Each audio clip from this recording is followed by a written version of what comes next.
চলবে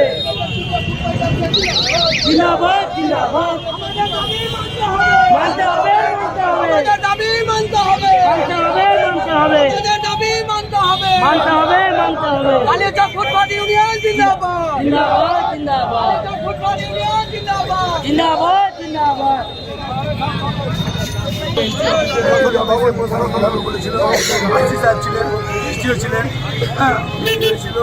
বলেছিল তোমাদের পুনর্বাসনের ব্যবস্থা চলছে, তোমাদের 7 দিনের মধ্যে ডাকা হবে, কিন্তু এখন অবধি আমাদেরকে ডাকা হয়নি। এখন আমরা কোনো ক্রিটিক্যাল পাইনি। বিগত 25-30 বছর থেকে এই আন্দোলন আমাদের চলছে। আমরা এখন পুরোপুরি এমন সহ্য পাই, আমাদের কোনো স্কুলে ফিস দিতে পারছি না, বাজার দিতে পারছি না, আমরা একদম নিশ্চয় হয়ে পড়েছি। বড় বড় আধিকারিকরা বলছি আমাদের পুনর্বাসন দেওয়া হবে। এটা আমরা আসলাম ঝাড়বাড়ি হল হয়ে পালেডাঙ্গা মোড় থেকে। এখন কি প্রোগ্রাম আপনাদের? আমাদের প্রোগ্রাম বসেছি বলতে এখন বসে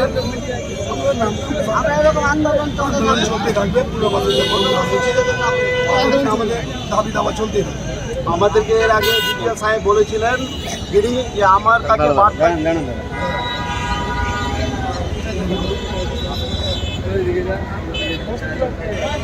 বলেছিলেন যে আমার কাছে যা বার্তা আসবে আপনাদের কাছে পৌঁছে দেবো। আজ পর্যন্ত আমরা বিডিও সাহেবের আশ্রয় থাকলাম, এখন পর্যন্ত আমরা কিছু পেলাম না। এবং আমাদেরকে বিডিও সাহেব বলেছিলেন যে ঠিক আছে আমরা দেখছি কোথায় কী আপনাদেরকে সেভ করা যায়, সেই ব্যবস্থাটা আমরা নিচ্ছি।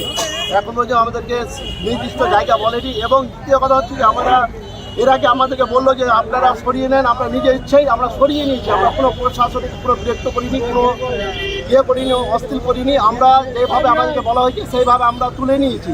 সেই আমরা আমাদের দাবি হচ্ছে আমাদেরকে যেভাবে আশ্বাস দিয়েছে সেই আমরা আশাই পূর্ণ যেন হয়ে যায়, আমাদের পুনর্বাসন আমরা চাই।